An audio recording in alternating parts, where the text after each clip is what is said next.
आज के इस अवसर पर मैं स्मरण कर रहा था, मेरे मित्रों से मैं बात कर रहा था। हम केवल भगवान राम का वो प्रसंग याद करें, भगवान श्री राम के उस समय का। कभी कभी कुछ प्रश्नों के उत्तर अनुत्तरित रह जाते हैं। मैं मान के चलता हूं वो हमारी आस्था के केंद्र हैं, हमारी श्रद्धा है। लेकिन कभी यह कल्पना करें कि भगवान श्री राम के जीवन में अगर महर्षि विश्वामित्र नहीं आते, महर्षि विश्वामित्र ने महाराज दशरथ के पास आकर के जंगल में होने वाले तमाम अत्याचारों का, राक्षसों का अंत करने के लिए वो कोई उनने सेना नहीं मांगी, राजा जी से कोई सहायता नहीं मांगी, महाराज से दशरथ से कोई सहायता नहीं मांगी। क्या मांगा उनने? भगवान श्री राम और लक्ष्मण जी को। और श्री राम लक्ष्मण जी को ले जा करके अपने उस कष्ट को बताया जंगल में कि मैं यज्ञ करना चाहता हूं और ये राक्षसों का आतंक है, कृपा करके इसमें। और हम सब देख रहे हैं कि भगवान श्री राम और लक्ष्मण दोनों ही उनके साथ है, कोई सेना नहीं साथ में।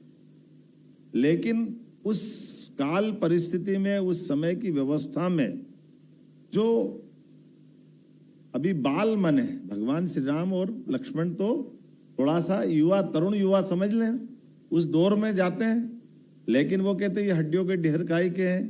तो उन्होंने कहा ये मारीच सुबाहु बड़े बड़े राक्षस है, उन्होंने मार मार के ऋषि मुनियों के हड्डियों के ढेर लगा दिए। तो उन्होंने कहा अच्छा, अब ये उनका अपना जो स्वाभाविक रूप से जो हमारी तरुण अवस्था का जो मूल लाभ है, तरुण अवस्था का जो जोश है, उमंग है, होश है, और उसकी जो सामर्थ्य है, उसकी जो शक्ति है, उसको केवल हमको चैतन्य करने की जरूरत है।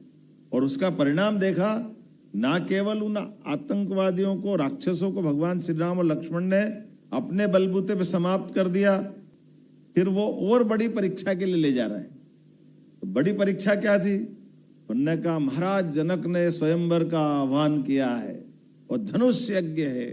अब भगवान श्री राम और लक्ष्मण ने धनुष यज्ञ स्वयंवर से सुना होगा, लेकिन रामायण के अपन उस पार्ट को इतना ही अपन ध्यान से देखें कि भगवान श्री राम और लक्ष्मण ने कहा चलो अब गुरु जी आपकी आज्ञा। तो उन्होंने कहा चलो वहां चलते हैं।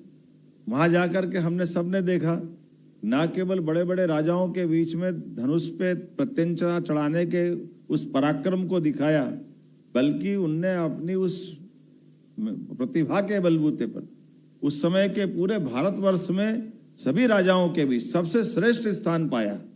और उसका परिणाम भी क्या हुआ? गए तो भगवान श्री राम और लक्ष्मण थे, साथ में माता जानकी भी आ गई। तो ये जो पराक्रम पुरुषार्थ, ये हमको क्या सिखाता है? हमारे तरुण युवक जो मर्जी आए, जितने भी कठिन से कठिन काम है वो सब कर सकते हैं। और ये हमारी परंपरा है।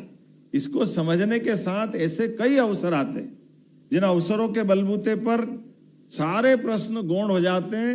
उन उत्तरों को ढूंढने में बाकी समाज पूरा, लेकिन एकमात्र युवा है जो सब प्रकार से समर्थ होता है सारे उलझे सुलझे प्रश्नों का उत्तर निकालने में। ऐसे प्रतिभावान विद्यार्थियों के लिए लैपटॉप देते हुए जो आनंद आ रहा है, मैं इसको शब्दों से कैसे बताऊं, मेरी भावना से आप समझ सकते हैं।